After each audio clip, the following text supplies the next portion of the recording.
Welcome to this podcast on digital responsibility.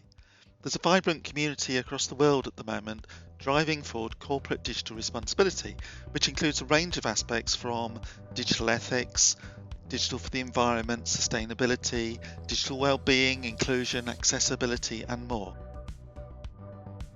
My name is Rob Price, one of the founders of Corporate Digital Responsibility back in 2017. If you'd like to know more, have a look at the website corporatedigitalresponsibility.net. Welcome to the first episode of Season 4 of the Corporate Digital Responsibility podcast. I'm delighted to be joined today by Enno Charton and Ben Marshall. Now, Jean, you've been doing some phenomenal work in Germany for Merck around digital ethics, but can you introduce yourself and a bit about what you've been doing in Merck? Hello, everybody, and thanks for having me. So I'm the director for digital ethics and bioethics at Merck in Germany. And in this role, I'm sort of overseeing all activities regarding data and algorithm ethics, as well as sort of like all our science technology ethics at Merck. And Merck as a company is not new to the ethics field. I mean, you might have heard about us in the bioethics field in the last 10 years. And triggered by our ventures into the digital field. I mean, some collaborations, for example, like we have with Palantir on the platform called Syntropy, triggered also questions in the data and algorithm sphere and really made us have a look at this field 2 years ago. And that's where all my work started. And that's quite an early mover in the field for digital ethics, because a lot of organizations have only recently really begun to be aware of it. I remember publishing an article a year ago, actually, on the work that you'd done around the advisory panel. What was the big trigger for you as an organization? Why did you start? I mean, I think for us, it's coming from the healthcare side. I mean, Merck is a healthcare and tech company. And I think coming from the healthcare side and also talking to other healthcare industry partners, we are a bit more sensitized maybe to ethical questions than other industries. We've always had these questions around sort of, for example, dealing with patients, dealing with clinical trials, human biosamples, stem cells. We are big in fertility research, so fertility, how far can we go? So we are sensitive already in ethical questions, and we can sort of, when we see them, anticipate, okay, this is something where we should get maybe an external view on it, or we should really have a position that goes out, because we as a family-owned company see ourselves as a responsible entrepreneur, not only sort of thinking of the last quarter, the next quarter, but also thinking of the next 30 years and handing something on. So this is sort of the longer vision that is always sort of has been given a culture, I think, within Merck in the last the last generations, but especially bioethics within the last 10 years. And so when we encountered sort of the first discussions around how can we use patient data in some analysis, how can we, what can we do? Where is the field going? Is obviously AI has been a big topic, but then I don't like talking about AI too much. I rather prefer talking about algorithms, because for me, AI is not there yet. And so we saw these questions coming out around, especially around some collaborations in the health data space. And this really set us in the way, so, okay, we need to get our story straight in this field.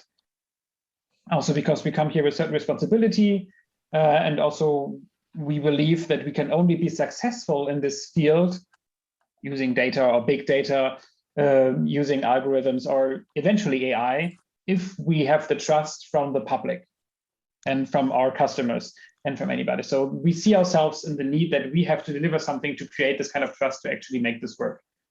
And that makes absolute sense. I've always seen health, pharma kind of related areas as one of the early adopters, and indeed, Ben, some of your background and work in health and indeed in public sector and policy. Any observations from yourself in terms of is what we've seen described there in Germany kind of something that you see broadly relevant absolutely everywhere, UK included? It's interesting, isn't it? The role of public perceptions and public trust in health generally and digital ethics specifically. I mean, obviously, the pandemic has thrown that up, and some of the Central European countries at the moment are looking at mandating in various ways vaccine uptake. We've seen similar types of skepticism before in, early COVID procurement in the UK, before that in Brexit, before that in the sort of genetically modified crops movement. And so it's definitely something that I see continuing to be very relevant, but I'm fascinated to understand how we match the desire to innovate quickly and keep innovating quickly that we see in health and life sciences and in other digital areas, with this need to sort of bring the public with us, and that gap seems to be growing. I don't know. I mean, John, Merck is a research and technical company. You must wrestle with that gap between perception and research quite a lot. Yes, indeed. For example, so we are one of the leading manufacturer in genome editing technologies. And this was, for example, one of the big triggers also for us to interact also with the general public, knowing, okay, so we have something at our hands. We realized this very early on. When the first research came out, or the first publications came out by Charton, knowing, okay, so this is something, we also developed this in-house, and this has immense potential, but also immense potential for abuse. And we immediately knew, okay, we have to give ourselves rules how to do this. And we did this with our external advisors, the BioEthics Advisory Panel, that they helped us really to formulate policy on sort of like do's and don'ts. And for us, it's the genome editing principle now, and there's certain do's and don'ts in it. And this is, so this is sort of how we used to deal with questions that came about. And we never see ourselves as innovation stoppers, because we know we cannot stop innovation, but more as sort of accompanying innovation. How can we use it in a responsible way? And this is also something in the last 10 years that this bioethics advisory has been existing. We have learning to accompany this kind of development. And there was, of course, in the business and the research, a big skepticism that we will be innovation blockers. But soon they realized that actually we help them, and also help them protect their business, or even differentiate ourselves from competitors. For example, in the genome editing field, we have many also small biotech providers, but we're actually the only one with a policy that says, okay, we sell to these people, and to those we don't sell to. We only sell to trusted institutions, and we do not sell to just individuals through Amazon, but we just only do big deals to trusted institutions. So this is just sort of the setup in the company, and this helped us a lot. Having this already established within the company, which raises a really interesting point, because I mean, you published yesterday, I think, a code of digital ethics, in essence, which I read through, which seemed really thorough, a great depth to the kind of piece of work. Is that something that you adopt both kind of upstream and downstream? So across, not only within your own business, but across your supply chain, and indeed with those that you work and partner with? What will you do with it? I mean, so first of all, why did we develop this code? I mean, you think, okay, why would you need a code of digital ethics? I mean, aren't there enough principles out there? And this is something we quickly realized when we also put our advisory panel together that we talked about. I mean, the first thing for us was, okay, we have questions on data algorithm ethics. We need some external advice on this. So we did sort of copycat our bioethics approach. Okay, let's invite prestigious advisors and get some insights into our advice on the questions that we have. And here we realized, okay, first of all, it's a new field. There's not just algorithm data ethics experts out there. So we have more or less business leaders or research leaders from certain fields. And we needed something that actually these people can base their decisions on or recommendations on, because in bioethics, the principles of bioethics have been established since the 70s. Here we have autonomy, beneficence, non-maleficence, justice. So these are existing principles that people base their recommendations on. When the bioethicists talk to us and says, okay, yeah, based on the principle of autonomy, I recommend you this and this and this and this.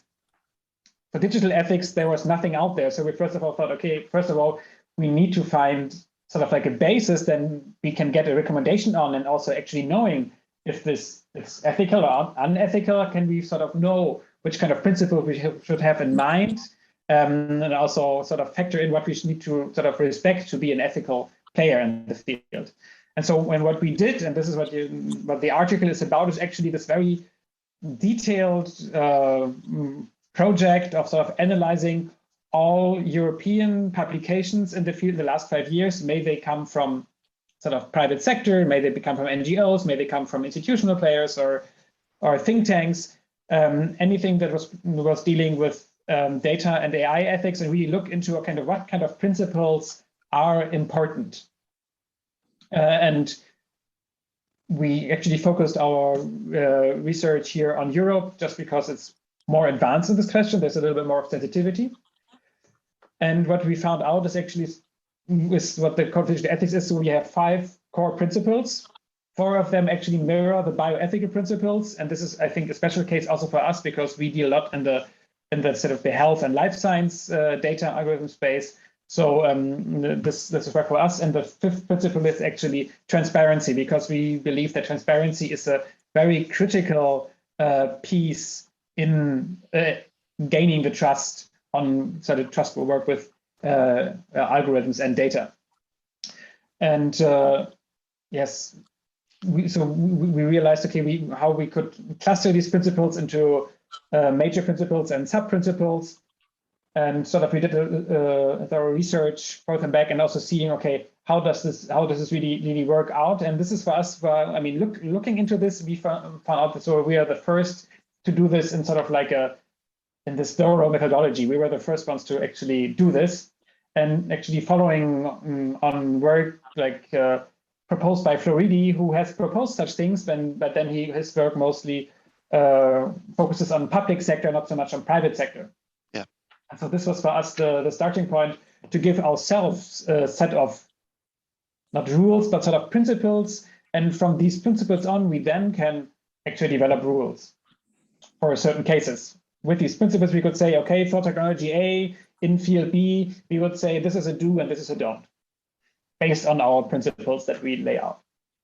And I imagine build up about a year, and sort of this is completed.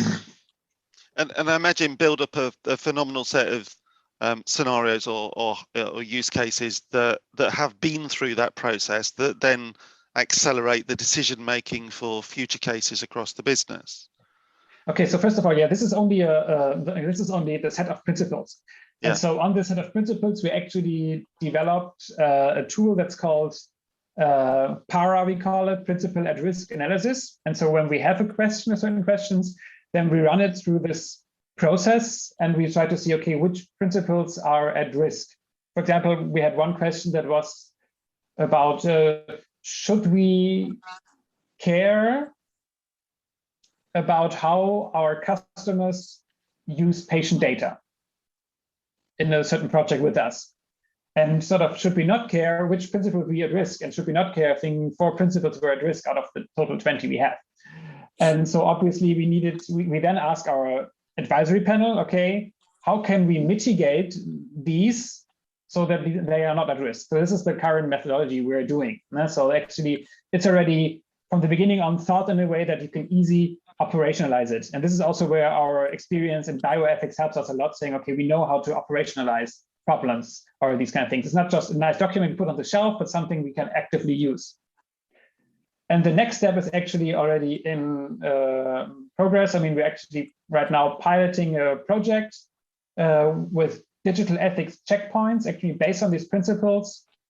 We're actually building them into a software platform, actually Foundry, so the well-known Palantir software, where we actually in our analytics center are developing use cases, and sort of within the certain quick questions that the project managers have to do, they can easily identify, okay, is there an ethical risk or not with this project? And this is now piloting, and let's see how this works out, but we have some first promising results, and it will be part of a further publication if this comes to life. So this is sort of the first piloting of, can we really implement this into processes? And this is the good question also for us. I mean, it's a start, and also the code is not something that I think this is forever set in stone, but this is also why we published the work, because we really want us to see this part of the debate, and maybe we missed key factors, and then we would be very welcome to hear from the also academic field, maybe some principles or ideas that we have neglected. And it's really, I find it really interesting because I imagine you've gone through a very similar process that we did from a CDR point of view, probably in far more detail actually for the work that you've been doing, trying to understand what everybody is practically doing, as you say, to understand what different kind of bodies across Europe, academic or corporate, have implemented, to take the best of those, but to make them real, to embed it across the business in kind of usual in BAU. Is the intent to do that everywhere? So across the globe in all of your operations? Okay, so the Code of Digital Ethics is now Charter at Merck. The Charter is for us the highest type of document. So this applies to all employees everywhere. So all employees will get trained on it. Yeah, for sure, we'll be very happy about another training. But this is something that applies for us globally. I mean, this is a set of principles we adhere to, covering all geographies. And obviously, this is something that we will try to implement in the key processes that we have. I mean, the data analytics and such on. We will see how far we can take this into which kind of processes, but this is obviously thought to be very broad. And I like the point around continually iterating it, because of course the landscape changes. The landscape changes as the EU AI regs emerge, or UK new GDPR emerges, or the different geographies in which we operate. I wanted to touch on the CDR Awards. So in a sense, kind of we met at the event in the beginning of December, where you were successful in actually kind of recognition for all the work that you've been describing here. So tell us a bit about the award and I guess the impact that has recognition of the work that you'd been doing.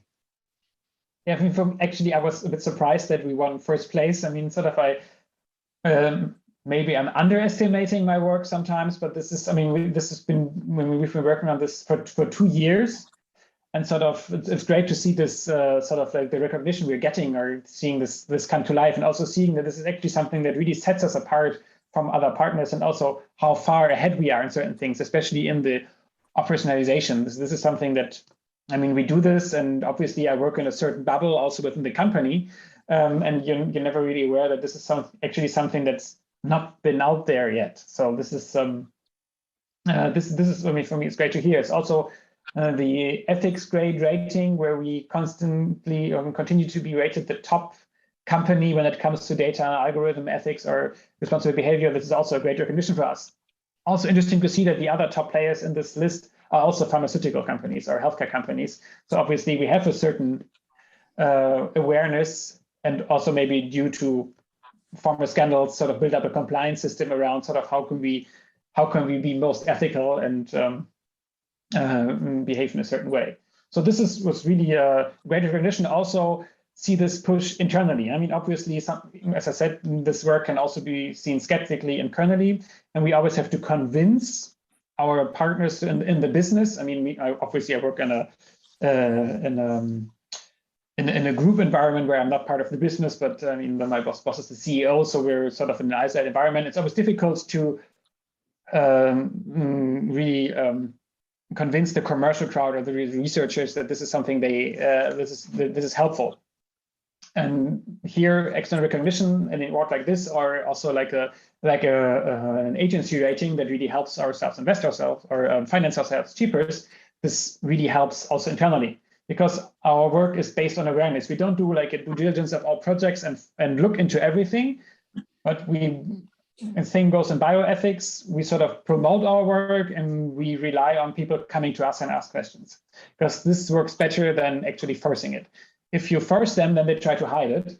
But if they see sort of like the good side your work has, and sort of like that it helps them sort of the strategy or minimize the risk, or even sort of think about maybe some patient data platform that you can really use it to differentiate yourself from big tech players or so, then this is a good incentive for them to contact us and actually get help on their ethical dilemmas. Yes.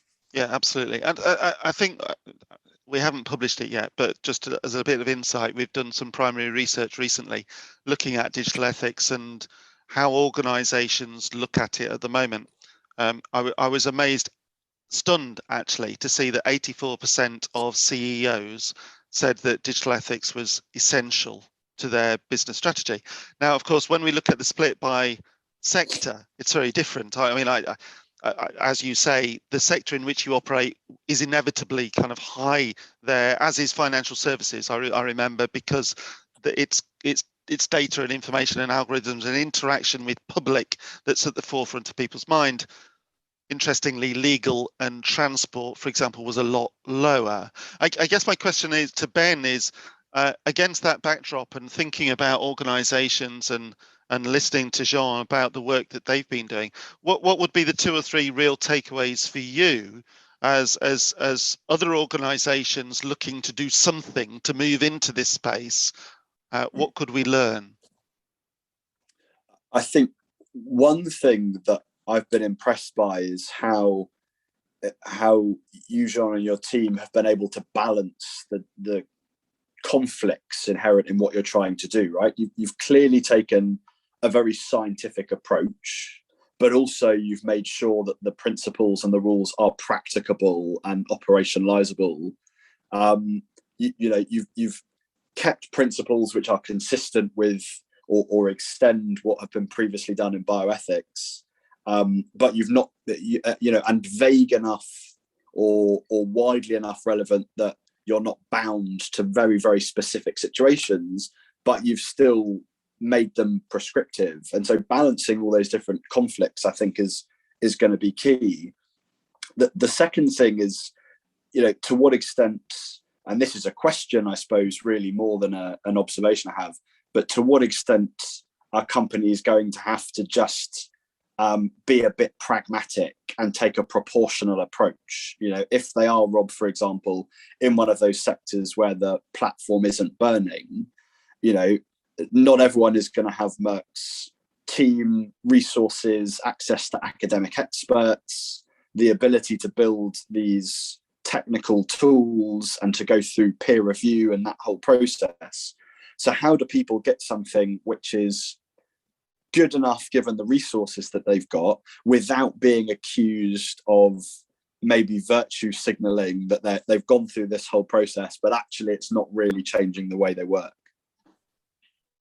Yeah, that's a very good question. I mean, how can we actually make this a broad movement? And I mean, I think for me, the most important thing is mostly about creating the awareness and the sensitivity that this exists, or that the problem exists.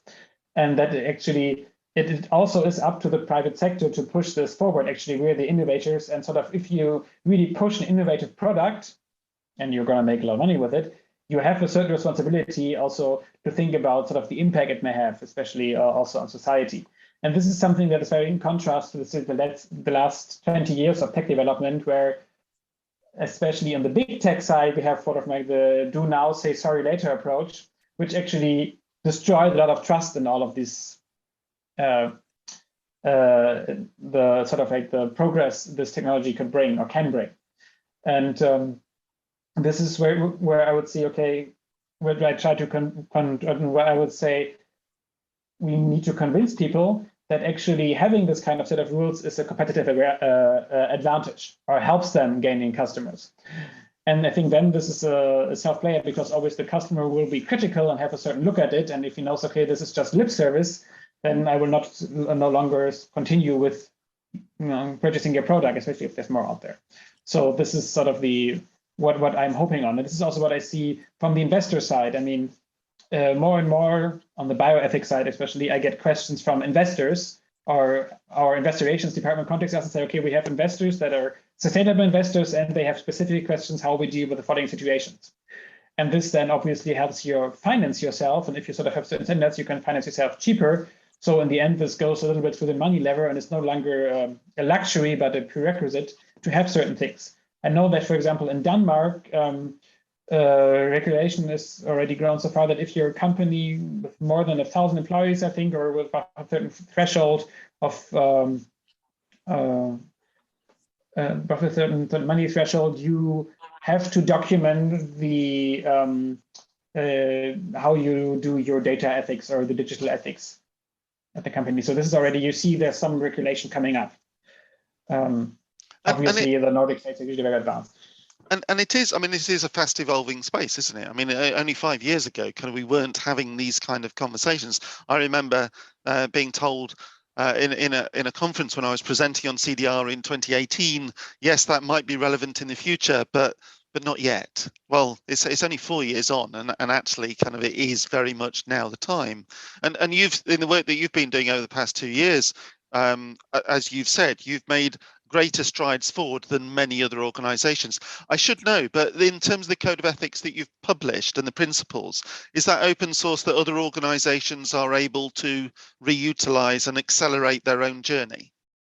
Yes, obviously. I mean, the whole publication is open source, and I mean, I'm happy to get insights on it for people to use this or adapt it to their needs. I mean, obviously, it's very special to our sector, but obviously, this is nothing that we say we claim copyright on, but this is something really that what we want to trigger the debate on this.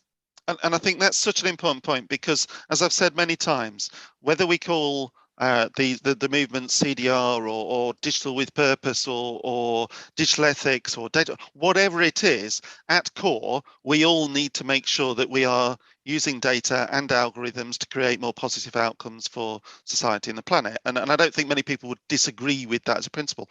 I guess my question is, what next? What does 2022 hold for you? So 2022 holds at least 2 more publications. That's sort of like, that's what I'm working on. Sort of like how, I mean, really now showing, okay, we have the set of principles, but how does the operationalization work? Really this principle at risk analysis tool, and then also looking into sort of how can this checkpoint system, can we get this to work? How does our sort of proof of concept, will this actually work out? Do we detect difficult cases? Will all cases just go red, or all cases go green no matter what? So this is going to be for us the sort of like the year of proving that actually our optimization concepts, how we imagined them last year, will work. So this is the big one.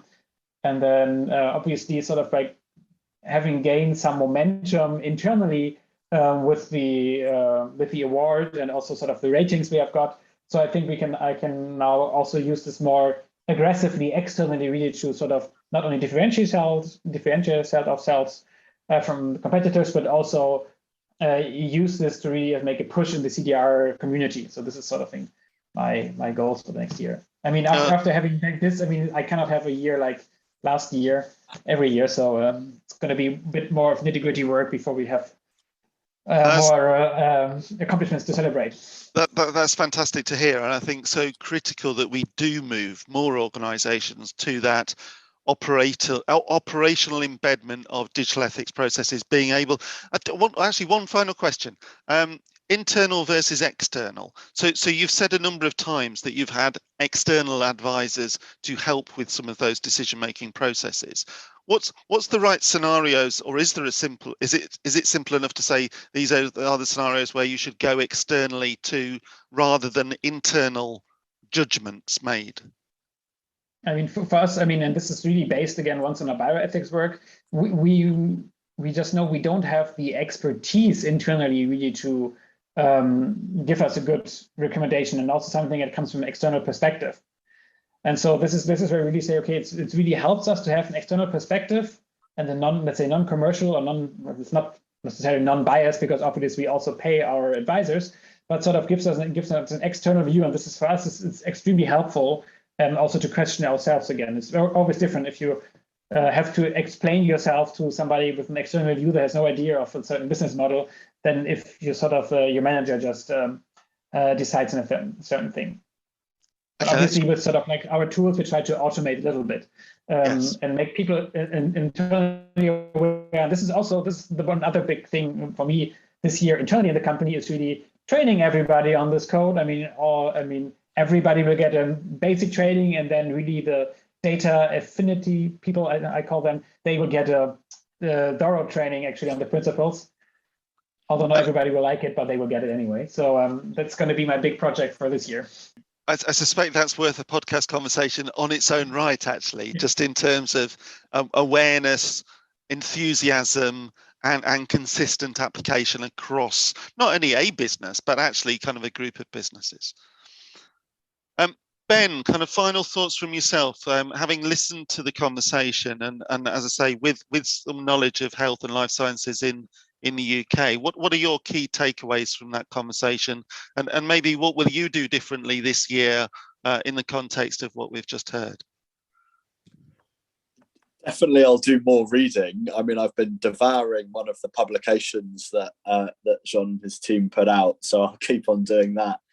I think it gives me cause for hope that people are plotting a path through this which is structured, and that they're doing it in a way which isn't then trademarked and bolted down internally, but is shared and open source. You know, it's easy to think that the choice is either a very rigorous sort of quote unquote private sector approach, or a sort of fluffy open conversation, and this seems to be a lovely compromise.